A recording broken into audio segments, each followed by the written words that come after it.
The morning sun cast long shadows across the dusty main street of Redemption Creek as Eleanor Mae Thompson swept the wooden planks outside her father's general store.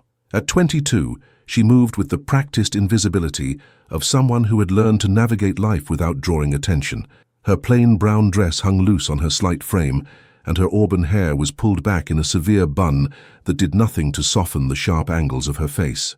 "Ellie, mind the counter while I check the inventory and back," called her father, Samuel Thompson, a weathered man whose kind eyes had grown tired since his wife's passing 3 years prior. "Yes, Papa," Ellie replied softly, her voice barely carrying across the store's cramped interior. The bell above the door chimed as Mrs. Henderson, the banker's wife, swept in with her usual air of importance. She barely glanced at Ellie as she examined bolts of fabric, treating her like part of the store's fixtures. "I need 3 yards of the blue calico," Mrs. Henderson announced without looking up, "and make sure you cut it straight this time." Ellie's cheeks burned, but she said nothing, carefully measuring and cutting the fabric with trembling hands. Through the window she watched as Tom Mitchell, the town's blacksmith, crossed the street. His broad shoulders and gentle manner had caught her attention months ago, but she'd never found the courage to do more than nod politely when he occasionally visited the store. "That'll be $2.50, Ellie whispered. Mrs. Henderson dropped the coins on the counter without ceremony and left without a word of thanks. As the morning wore on, Ellie retreated to her usual spot behind the counter, watching life unfold beyond the store's windows. Cowboys rode past, tipping their hats to the prettier girls who strolled by with their parasols and confident smiles. Miss Rebecca Walsh, the schoolteacher, glided past in a yellow dress that made her golden hair shimmer like spun wheat. Even from inside the store, Ellie could see how the men's eyes followed Rebecca's graceful movements. "Why can't I be like that?" Ellie murmured to herself, unconsciously touching her own plain features. The afternoon brought little change. Ellie served customers with quiet efficiency, each interaction reinforcing her sense of being overlooked. When young Billy Patterson came in for penny candy, he handed his money directly to Samuel, as if Ellie wasn't standing right there. When the circuit preacher's wife needed thread, she spoke loudly and slowly as though Ellie might be simple-minded. As the sun began its descent toward the distant mountains, painting the sky in shades of orange and pink, Ellie heard the sound that would change her life, the jingling of bells and the creak of wagon wheels. A colorful caravan rounded the corner, drawn by 2 spotted horses and driven by a man whose flamboyant appearance immediately drew a crowd. Professor Silas Blackwood wore a purple velvet coat adorned with silver buttons, and his dark hair was slicked back beneath a tall black hat. His wagon was painted in bright reds and blues, with gilt lettering that proclaimed, "Blackwood's Miraculous Remedies, Cures for All That Ails You." "Ladies and gentlemen of Redemption Creek," Blackwood called out in a rich baritone voice, "I bring you wonders from the far corners of civilization, remedies and elixirs that will transform your very existence." Despite herself, Ellie found herself drawn to the window. A crowd was gathering around the wagon as Blackwood began his practiced routine, producing bottles of colorful liquids and promising miraculous transformations. "This, my friends, is my most precious creation," he announced, holding up a small bottle filled with shimmering purple liquid. "The Elixir of Feminine Magnetism. 1 sip, and any lady will find herself possessed of an irresistible charm that draws gentlemen like moths to a flame." Ellie's heart pounded as she pressed closer to the window. Several women in the crowd giggled and whispered among themselves, but none stepped forward. "I can see the doubt in your eyes," Blackwood continued with a knowing smile. "But I offer this miracle for the modest price of $1, less than you'd spend on ribbons that will fade or perfume that will evaporate. This transformation, dear ladies, is permanent." As the crowd began to disperse with amused chatter, Ellie felt something stirring within her chest, a desperate longing she'd kept buried for years. $1. She had exactly $1 saved from helping with extra chores around town. "Papa," she called shakily, "I'm going to step out for some air." Samuel, busy with ledger books, waved absently. "Don't be long, sweetheart." Ellie's legs felt unsteady as she walked toward Blackwood's wagon. The professor was packing up his wares, humming a cheerful tune. When he noticed her approach, his eyes lit up with interest. "Ah, a discerning young lady approaches," he said with a theatrical bow. "What might I do for you this fine evening?" "The elixir," Ellie whispered, glancing around to make sure no one was watching. "The one for ladies." Blackwood's expression softened slightly, and for a moment, Something almost like genuine concern flickered across his features. "My dear girl, true beauty comes from within. Sometimes we simply need to believe in ourselves to—" "Please," Ellie interrupted, her voice cracking with desperation. "I have the dollar." The professor studied her face for a long moment, then sighed quietly. He reached into his wagon and withdrew one of the purple bottles. "Very well," he said gently, accepting her crumpled dollar bill. "Drink it just before sunrise on an empty stomach. But remember, child, magic works best when we already possess the courage to change." Ellie clutched the bottle to her chest, her heart racing with hope and terror in equal measure. As she hurried back to the store, she didn't notice Tom Mitchell watching from the doorway of his smithy, his expression thoughtful as he observed her transaction with the traveling salesman. Ellie barely slept that night, the small purple bottle hidden beneath her pillow like a secret treasure. Every time she closed her eyes, she imagined herself walking down Main Street with the confidence of Rebecca Walsh, turning heads and inspiring the kind of admiring glances she'd only ever witnessed from afar. As the first pale light of dawn crept through her bedroom window, Ellie rose with trembling hands. The house was silent. Her father wouldn't wake for another hour. She uncorked the bottle and studied its contents. The liquid seemed to shimmer with its own inner light, though that might have been her imagination. "Here goes everything," she whispered to herself, and drank the elixir in one swift gulp. The taste was surprisingly pleasant, sweet like honey with a hint of something floral. Ellie waited, holding her breath, expecting to feel some immediate transformation. When nothing happened, disappointment began to creep in. But then she remembered Blackwood's words about courage, and something shifted inside her. Standing before her small mirror, Ellie really looked at herself for the first time in years. Her auburn hair, usually hidden away, caught the morning light beautifully when she loosened it from its tight bun. Her green eyes, often downcast, sparkled with newfound determination. Her figure, while slight, had gentle curves that her shapeless dresses had concealed. "The elixir is working," she breathed, though whether she felt different because of the potion or her own shifting perspective, she couldn't say. For the first time in her life, Ellie took care with her appearance. She let her hair fall in soft waves around her shoulders, pinched her cheeks for color, and chose her mother's old green dress, the one she'd been saving for a special occasion that had never come. The dress fit her perfectly, accentuating her small waist and bringing out the color of her eyes. When she entered the kitchen, Samuel nearly dropped his coffee cup. "Ellie? My goodness, sweetheart. You look—" He paused, his eyes growing misty. "You look just like your mother did at your age." "Do I really, Papa?" Ellie asked, and even her voice sounded different, clearer, more confident. "Absolutely beautiful," he said warmly. "What's brought about this change?" "I just decided it was time," Ellie replied, surprising herself with the truth of it. The walk to the general store felt different too. Instead of hurrying with her head down, Ellie found herself standing straighter, moving with purpose. When old Mr. Peterson tipped his hat to her, she smiled back instead of looking away. When the Miller boys rode past on their horses, they actually reined in to get a better look. "Morning, Miss Thompson," called out Jake Miller, the elder of the two brothers. "You're looking mighty fine today." "Why, thank you, Jake," Ellie replied, amazed at her own boldness. The real test came when she opened the store.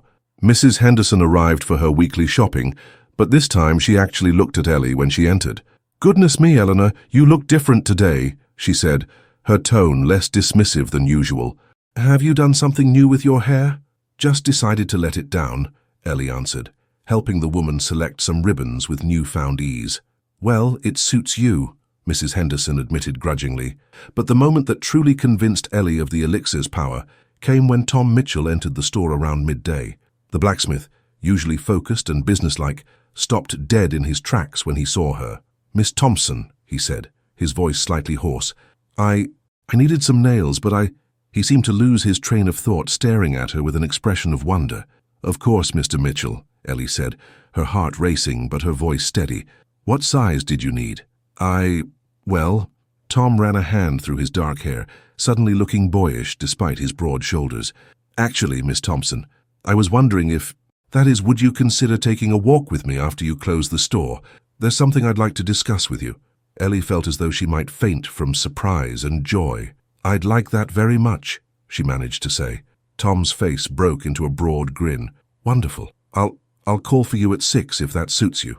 After he left, forgetting entirely about the nails he'd come to purchase, Ellie leaned against the counter in amazement. The elixir was working beyond her wildest dreams. Word of Ellie's transformation spread through Redemption Creek like wildfire. By afternoon, a steady stream of young men found excuses to visit Thompson's general store. Billy Patterson's older brother came in for tobacco. He didn't smoke. The bank clerk needed supplies he'd purchased just the day before. Even the usually tongue-tied circuit preacher's son managed to strike up a conversation about the weather. Each interaction fed Ellie's growing confidence. She laughed more easily, spoke up with opinions she'd always kept to herself, and found herself enjoying the attention that had been so long absent from her life. "My word, Ellie," her father said during a quiet moment, shaking his head in amazement. "I haven't seen the store this busy since the cattle drive came through last month." But it wasn't just the male attention that marked Ellie's transformation. She found herself speaking more boldly to the women customers too, offering fashion advice and engaging in conversations about books and current events. Her mind, so long turned inward, seemed suddenly sharp and quick. As evening approached and Ellie prepared for her walk with Tom, she caught her reflection in the store window. The young woman looking back at her seemed like a stranger, confident, attractive, alive with possibility. "Thank you, Professor Blackwood," she whispered to the glass, touching the spot where she'd hidden the empty bottle in her reticule. "Your elixir has given me everything I dreamed of." She had no way of knowing that her transformation was just beginning, or that it would soon attract attention she hadn't bargained for. In the gathering dusk, a lone rider watched the store from the shadows beyond town, his scarred face twisted with interest as he observed the beautiful young woman who had seemingly appeared overnight in Redemption Creek. Jake Morrison, known throughout the territory as Scar for the vicious mark that ran from his left temple to his jaw, smiled coldly as he spurred his horse away from town. He'd heard rumors of a new beauty in Redemption Creek, and now he'd seen her for himself. Tomorrow, he decided, he would pay Miss Eleanor Thompson a visit. Ellie's walk with Tom Mitchell that evening had been everything she'd dreamed of and more. They'd strolled along the creek that gave the town its name, talking easily about books, dreams, and the future. Tom had been respectful but clearly smitten, asking permission before taking her hand as they walked back to the store. "Miss Thompson." "Ellie," he'd said as they reached her door, "I hope this won't be our last evening together." "I hope so too, Tom," she'd replied, and meant it with every fiber of her being. Now, 3 days later, Ellie's new life had settled into a pattern that seemed almost magical. Each morning she woke with anticipation instead of dread, taking care with her appearance and greeting each day as an adventure. The general store had become the unofficial social center of Redemption Creek, with young men finding constant excuses to visit, and even the women seeking her advice on everything from fashion to matters of the heart. "Ellie, dear," Mrs. Patterson had said just that morning, "my daughter Mary is having such trouble with her complexion. What do you use to keep your skin so lovely?" The attention was intoxicating, but it was Tom's growing affection that truly made Ellie's heart soar. He'd taken to stopping by the store twice daily, once in the morning for coffee and conversation, and again in the evening to escort her home. Their courtship was proper and sweet, and Ellie found herself falling genuinely in love with his gentle strength and honest character. But not all the attention was welcome. It started with small things, a sense of being watched when she walked to the post office, strangers lingering near the store who weren't customers. Her father mentioned that some of the local cowboys had been asking questions about her, where she'd come from, whether she had family elsewhere, if she was truly unattached. "It's natural curiosity," Samuel had assured her, but there was worry in his eyes. "You've caused quite a stir, sweetheart. Just be careful." The warning proved prescient when Jake Morrison rode into town that Thursday afternoon. Ellie was arranging a display of ribbons when the store fell suddenly quiet. She looked up to see a man filling the doorway, tall, lean, with cold grey eyes and a jagged scar running down the left side of his face. His black clothes were dusty from travel, and a pearl-handled revolver sat low on his hip with the ease of frequent use. "Well, well," he said, his voice like gravel. The stories weren't exaggerated after all. The few customers in the store seemed to shrink away from him, and Ellie felt a chill of fear despite the afternoon heat. "Can I help you, sir?" she asked, proud that her voice remained steady. Morrison removed his black hat with exaggerated courtesy, revealing dark hair streaked with early grey. "Jake Morrison's the name, Miss Thompson. I've ridden a fair distance to make your acquaintance." Samuel emerged from the back room, taking in the situation immediately. "I'm sorry, mister, but we're closing early today. Family business." Morrison's smile was cold. "Now, that's unfriendly. I'm a paying customer." He pulled a $20 gold piece from his pocket and set it on the counter with deliberate care. "I'd like to buy the lady a drink, maybe dinner." "I'm sorry, Mr. Morrison," Ellie said firmly, "but I'm not available for dinner." "Everyone's available for the right price," Morrison replied, his eyes never leaving her face. "And I'm a very wealthy man." The tension in the store was thick enough to cut when Tom Mitchell's voice rang out from the doorway. "The lady said no, mister. I suggest you respect that." Morrison turned slowly, his hand resting casually on his gun butt. Tom stood in the entrance, his blacksmith's hammer still in his hand from work, his jaw set with determination. "And you are?" Morrison asked with deceptive mildness. "Tom Mitchell, Miss Thompson's intended." The word intended sent a thrill through Ellie's heart, even in the midst of her fear. Morrison's expression darkened. "Intended, is she? Well, that's a shame. I was hoping the lady might be more flexible in her affections." "She's not," Tom said flatly, stepping into the store.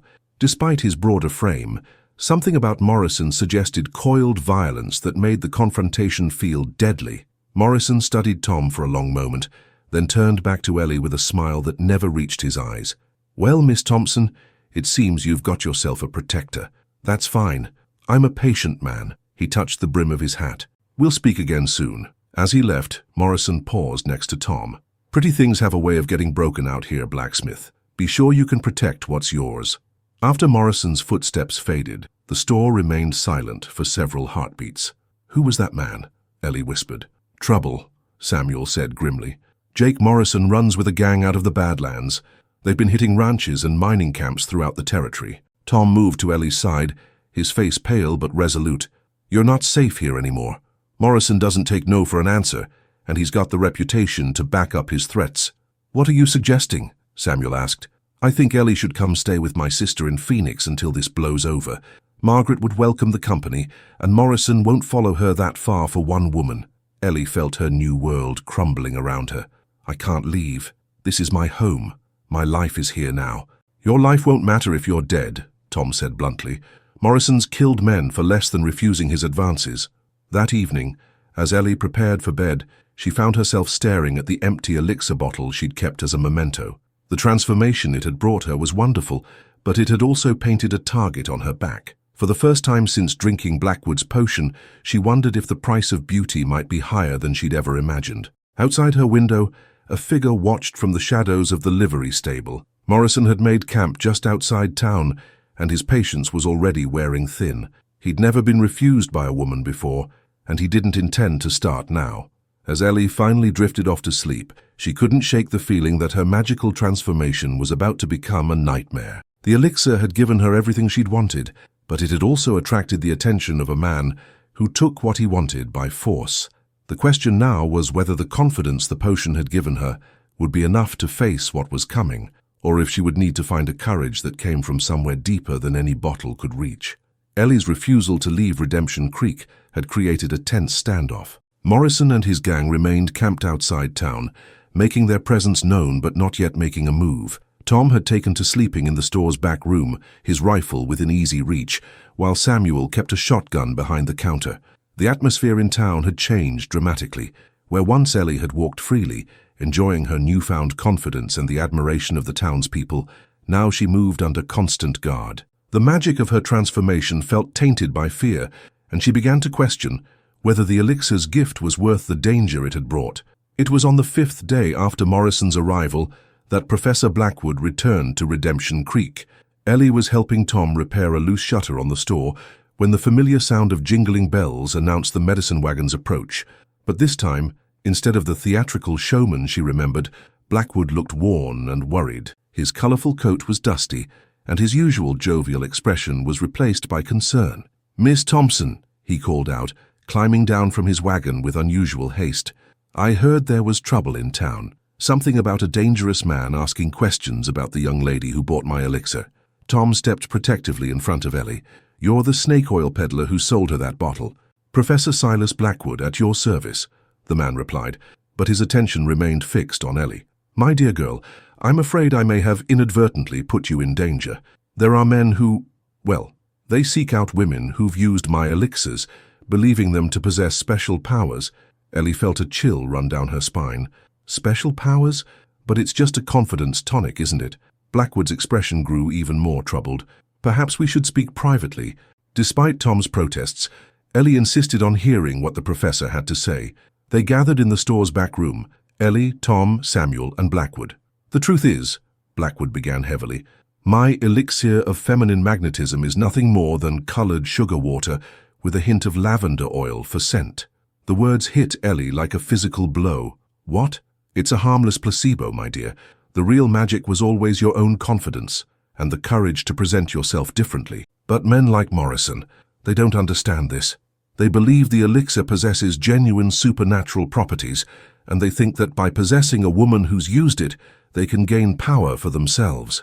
Ellie sank into a chair, her world reeling. You mean, all this time, it was just me? Entirely you, Blackwood said gently. Your beauty, your charm, your newfound confidence, none of that came from a bottle.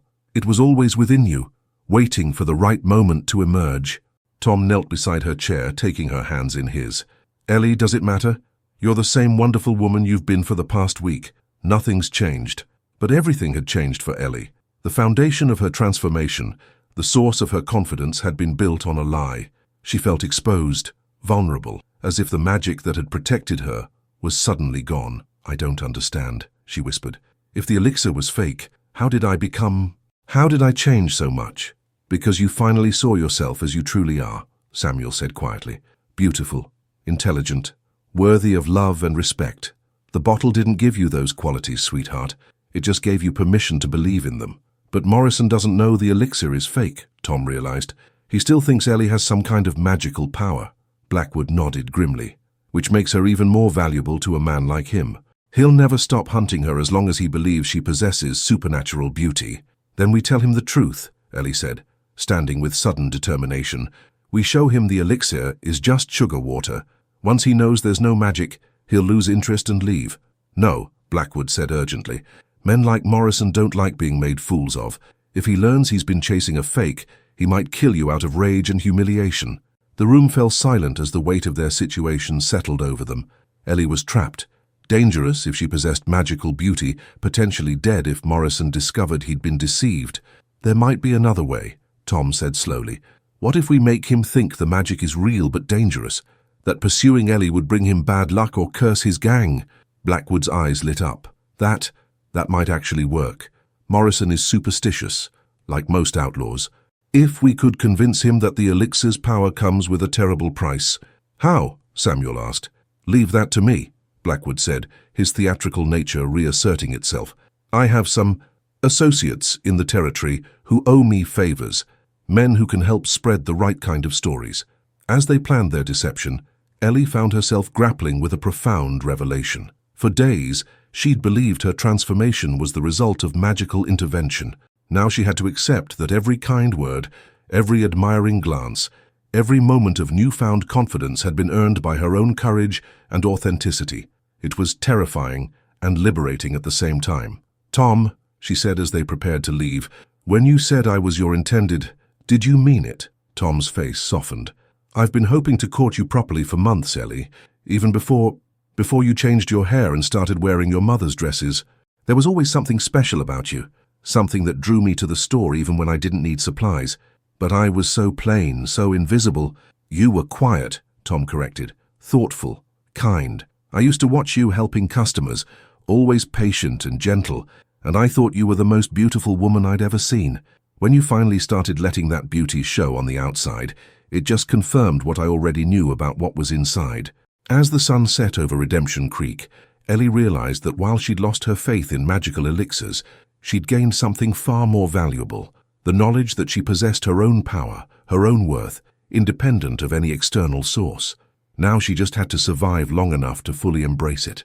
Outside town, Morrison cleaned his rifle and planned his next move, unaware that the prey he stalked was about to become the hunter, armed with a weapon more powerful than any elixir, the truth about herself. Blackwood's plan unfolded over the next 3 days, like a carefully orchestrated stage play. His associates, a motley collection of actors, con artists, and reformed outlaws who owed the professor favors, began spreading whispered tales throughout the territory's saloons and trading posts. The stories were deliciously terrifying. A beautiful woman in Redemption Creek who'd gained supernatural allure by drinking a cursed elixir, only to bring death and misfortune to any man who tried to claim her by force. They spoke of previous suitors found dead with no marks on their bodies, of entire gangs wiped out by mysterious plagues after pursuing such women, of curses that followed men until their dying day. Ellie watched the elaborate deception unfold with a mixture of admiration and anxiety. While Blackwood worked his theatrical magic, she found herself changing in ways that had nothing to do with elixirs or elaborate schemes. The knowledge that her transformation had been real, born from her own courage rather than magical intervention, was reshaping how she saw herself and her place in the world. "You're different," Tom observed, as they walked together on the third evening. "Not the way you were different after the elixir, but deeper somehow." Ellie considered his words carefully. "I suppose I'm learning who I really am. Not the invisible girl I used to be, and not the magical creature I thought I'd become, just me." "And who is that?" "Someone stronger than I ever imagined," she replied, surprising herself with the certainty in her voice. Their conversation was interrupted by the thunder of hoofbeats as Morrison and 2 of his men rode hard into town. But instead of his usual menacing confidence, the outlaw leader looked haggard and nervous. His horse was lathered with sweat, and his cold grey eyes darted constantly over his shoulder as if expecting pursuit. "You!" he called out to Ellie from across the street. "I need to speak with you." Tom stepped protectively in front of her, but Ellie placed a gentle hand on his arm. "It's all right," she said quietly. "I think Professor Blackwood's stories have done their work." Morrison dismounted and approached them, but his swagger was gone. Up close, Ellie could see that his face was pale beneath its tan, and his hands shook slightly as he removed his hat. "Miss Thompson," he said, his voice lacking its former arrogance, "I've been hearing stories about you, about the elixir you drank." "What kind of stories?" Ellie asked, proud of how steady her voice sounded. "Cursed stories. Dead men stories." Morrison's scarred face was tight with fear. "3 of my boys took sick 2 days ago, right after we made camp near town. Started bleeding from their eyes and died screaming about a woman with green eyes. Another one of my gang rode in this morning, babbling about seeing a ghostly woman walking through our camp at midnight." Ellie felt a chill of genuine surprise. Blackwood's associates were more talented than she'd given them credit for. "I don't know anything about that," she said truthfully. "Maybe not," Morrison replied, "but I know trouble when I see it." That medicine man was right. Some things are too dangerous to pursue, no matter how beautiful they are. Professor Blackwood chose that moment to emerge from the general store, his theatrical timing perfect as always. "Ah, Mr. Morrison," he said in his rich voice, "I was hoping you'd reconsider your interest in Miss Thompson. The elixir of feminine magnetism is not something to be trifled with by the uninitiated." Morrison turned to the professor with desperate eyes. "Is there a way to break the curse to make it stop?" Blackwood stroked his chin thoughtfully. "Well, traditionally the curse only affects those who pursue the bearer with ill intent. If you were to leave town immediately and never return, never speak of Miss Thompson again, the malevolent forces might be satisfied." "And if I don't?" "I'm afraid the stories speak for themselves," Blackwood said solemnly. "The curse grows stronger with each passing day, until it consumes not just the pursuer, but anyone associated with him." Morrison looked around wildly, as if expecting supernatural forces to descend upon him at any moment. His remaining men shifted nervously in their saddles, clearly eager to be anywhere else. "This ain't over," Morrison said, but the threat lacked conviction. "I don't run from anyone." "Of course not," Blackwood agreed smoothly. "You're making a strategic withdrawal in the face of supernatural opposition. Very wise, actually." For a moment, Morrison's pride warred with his fear. Then another of his men rode up at a gallop, his face white with terror. "Boss!" the man gasped. "Charlie's horse threw him into a rattlesnake nest, and Pete says he saw a woman in white standing over his body, smiling. We gotta get out of here." That decided it. Morrison swung back onto his horse with jerky, panicked movements. "This territory's cursed," he declared loudly, as much for his own benefit as anyone else's. "No woman's worth this kind of trouble." As the gang thundered out of town in a cloud of dust and fear, Ellie felt a weight lift from her shoulders that she hadn't realized she'd been carrying. "Is it really over?" she asked. "For Morrison, yes," Blackwood replied. "He's superstitious enough that he'll convince himself every bit of bad luck for the next year is connected to pursuing you. He'll stay far away." Tom wrapped his arms around Ellie, holding her close. "You were incredible," he murmured, standing up to him like that, staying calm when he could have turned violent at any moment. I had good people beside me, Ellie replied, looking gratefully at Tom, her father, and the professor. But most importantly, I finally understood that I don't need magic to be strong. I never did. Blackwood smiled warmly. That, my dear girl, is the most powerful elixir of all, believing in yourself. As the weeks that followed brought a return to normal life in Redemption Creek, Ellie found herself settling into her new identity with growing comfort. She continued to dress nicely and wear her hair down, not because she believed in the power of a fake elixir, but because she enjoyed expressing her personality through her appearance. She spoke up in conversations, offered opinions, and engaged with the world around her because she'd learned that her thoughts and feelings mattered. Tom's courtship progressed beautifully, built on genuine affection and mutual respect rather than magical attraction. When he proposed 3 months later, kneeling beside the creek that gave their town its name, Ellie said yes with a heart full of joy and confidence in their future together. Professor Blackwood remained in town for another week, becoming something of a local celebrity as word of his role in defeating Morrison spread. On the day before his departure, he sought out Ellie for a private conversation. "I owe you an apology," he said seriously. "When I sold you that elixir, I thought I was harmless, just helping a lonely girl find her confidence. I never imagined it would put you in danger." "No apology necessary," Ellie replied. "Your fake elixir gave me the courage to discover my real strength. In a way, it was the most honest magic you ever sold." Blackwood laughed delightedly. "Perhaps I should add that to my advertisements. Blackwood's Elixirs, helping you discover the magic was inside you all along." As his wagon rolled out of Redemption Creek for the last time, Ellie stood with Tom outside their future home, the small house behind the blacksmith shop that they would share after their wedding. She thought about the frightened, invisible girl who had paid $1 for liquid courage and marveled at how far she'd come. The transformation hadn't been magical after all. It had been something far more remarkable. It had been real, and unlike any elixir, it would last forever, growing stronger with each passing day, as Ellie continued to discover just how much courage, beauty, and strength had always lived within her heart. In the distance, the setting sun painted the sky in brilliant shades of gold and crimson, promising another beautiful day tomorrow in the town where Eleanor Mae Thompson had finally learned to see herself as she truly was. Not a magic-touched beauty, but something infinitely more valuable, a woman who knew her own worth.